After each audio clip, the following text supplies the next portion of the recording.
안녕하세요. 악인들의 행위에도 하나님의 인자하심만을 의지한다고 노래합니다. 오늘 본문은 시편 52편 1절에서 9절입니다. 1절 너 힘센 사람아 왜 내가 저지른 못된 짓을 자랑하느냐. 하나님의 선하심은 항상 있도다. 다윗의 첫 마디는 질문입니다.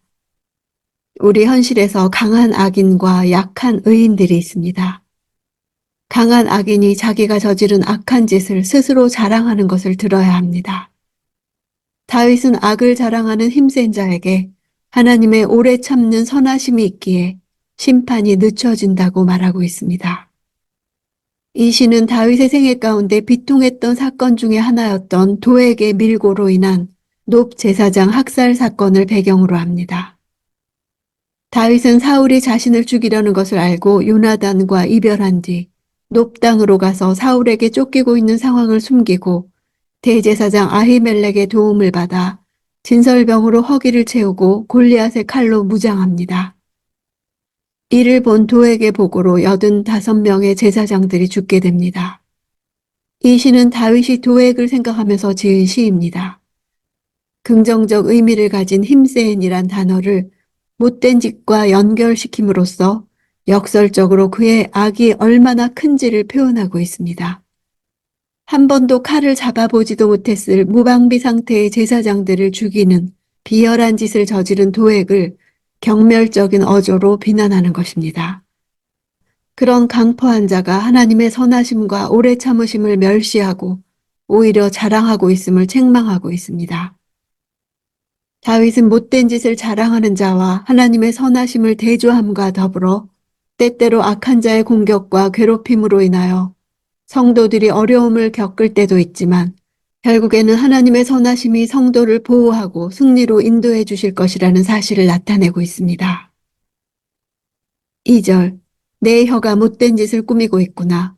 마치 날카로운 면도날처럼 속임수를 쓰고 있구나. 도액의 혀가 날카로운 면도날 같다는 것은 도액의 말이 준 상처와 피해의 결과가 얼마나 크고 깊은 것인지를 나타내는 것입니다. 사실 악한 말은 날카로운 검보다도 더 파괴적입니다. 말로 인해 받은 상처는 보이지 않지만 더 깊은 상처를 내고 그만큼 치료하기도 힘듭니다. 4절 이 간사한 혀야 너는 집어삼키는 말들이라면 뭐든지 좋아하는구나. 집어삼킨다는 단어는 마치 맹수가 먹이를 잡아먹는 행동을 가리킵니다. 당시 도액은 아히멜렉의 의도를 왜곡해서 사울에게 고함으로 이들을 악한 왕 사울의 분노의 대상이 되게 했습니다. 결과적으로 자신은 사울에게 신임을 얻고 인정을 받을 수 있었습니다. 제사장들을 희생시키고 그들을 먹이 삼아 자신의 탐욕을 채웠던 것입니다. 5절 하나님께서 너를 영원히 멸망시키시리라. 그분이 너를 끌어내어 내 장막에서 뽑아내시고 산 사람들의 땅에서 너를 뿌리째 뽑으시리라. 셀라. 악인의 심판을 나타내는 동사들은 매우 역동적입니다. 멸망시킨다는 단어는 벽을 허물거나 건물을 파괴하는 것을 묘사합니다. 더 이상 건물에 대한 어떠한 기억도 갖지 못할 정도로 완전히 폐허로 만들어버리는 모습을 연상시켜 줍니다. 영원히라는 말을 연결시켜 악인이 다시 회복될 수 없는 완전한 파멸을 당할 것을 선언하고 있습니다. 땅에서 뿌리째 뽑는다는 것은 그 생명의 기반을 박탈한다는 의미와 더불어 어떠한 회복이나 소송의 기회도 없다는 것을 나타냅니다. 이는 도액이 행한 악한 일과 관련된 것입니다. 도액은 아히멜렉과 높 땅의 제사장들을 죽임으로 그들로 하여금 더 이상 성막에서 제사장으로서 하나님을 섬기지 못하게 했고 그들에 속한 모든 가족들까지 몰살시키므로 그들의 후손을 끊어 높 땅에서 더 이상 살아가지 못하도록 했습니다. 다윗은 하나님께서 도액을 그가 일하고 있는 사울의 궁궐에서 뽑아내시고 그의 모든 가족이 살아가고 있는 땅에 뿌리내리지 못하도록 하실 것을 기도하고 있습니다. 6절 의인들이 보고 두려워하며 그를 비웃을 것이다. 보고와 두려워하면은 이르우, 이라우 발음이 비슷한 언어 유희입니다. 악인이 멸망당할 때 의인들이 취할 두 가지 태도가 제시되고 있습니다. 첫째는 하나님 앞에서의 두려움입니다. 하나님의 공의로운 통치에 경외감을 느껴야 합니다. 둘째는 하나님의 정의가 악인들에게 구현됨을 보고 즐거워하며 악인들이 얼마나 어리석은 것인지 웃는 것입니다. 비웃는다고 번역했지만 원어는 단순히 웃는 것입니다. 오랫동안 부정되고 무시되었던 하나님의 정의가 마침내 실현되는 것을 보고 위로와 기쁨을 얻는 것입니다. 7절. 하나님을 자기의 힘으로 삼지 않고 자기 많은 재물만 믿고 사악함으로 힘을 키운 사람은 저렇게 되기 마련이다.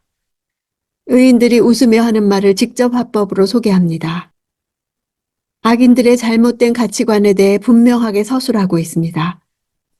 그들은 하나님을 자기의 힘으로 삼지 않는 것입니다. 대신 그들은 재물의 풍부함을 의지합니다. 도액도 하나님보다 사울이 줄 상과 재물에 더 큰 마음을 쏟았습니다. 그는 하나님에 대해 전혀 두려워하지 않으며 하나님을 업신여겼습니다. 재물이 자기를 지켜줄 줄로 믿었으나 심판을 자초하는 사악함을 키웠을 뿐입니다. 8절. 그러나 나는 하나님의 집에 있는 푸른 올리브 나무같이 하나님의 신실하신 사랑을 영원토록 의지합니다. 히브리 시행의 배열대로 읽을 때 더 생생합니다. 그러나 나는 울창한 올리브 나무 같습니다. 하나님의 집에서 나는 자신만만합니다. 이렇게 됩니다. 도액의 종말은 뿌리까지 뽑히는 나무로 산자의 땅에서 끊어지는 반면 자신은 하나님의 집에 있는 푸른 올리브 나무로 잎이 무성하게 번성할 것이라고 대조하고 있습니다. 올리브 나무는 가뭄과 홍수에도 잘 견디며 지중해 지역에서 가장 오래 사는 나무로 알려졌습니다. 1000년을 사는 올리브 나무도 있습니다. 수세기 동안 열매를 맺는 상록수로 본 줄기가 죽더라도 가지들이 자라나 계속 생존할 수 있습니다. 의인은 악한 자가 자기 재산을 의지하는 것과 반대로 하나님의 신실하신 사랑을 영원토록 의지할 것입니다. 9절. 내가 주께서 하신 일에 대해 영원히 찬양하겠고 성도들 앞에서 선하신 주의 이름을 받들겠습니다. 비록 지금 상황은 달라진 것이 없지만 주께서 과거에 하신 일들을 바탕으로 미래에도 악한 자를 공의대로 심판하실 것을 믿고 선취적 신앙으로 확신하고 찬양합니다.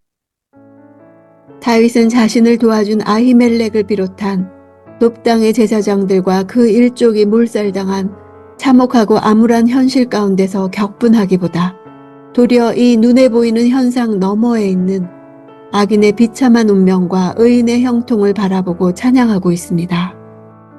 강한 악인과 약한 의인 중 악인이 일시적으로 번성하는 것 같습니다. 그러나 하나님의 선하심이 항상 있기 때문에 결국 의인들이 푸른 올리브 나무처럼 번성하게 될 것이라 하십니다. 악한 자의 번성으로 인하여 비교되어 마음이 침체될 때 하나님의 선하심은 큰 위로와 확신을 줍니다.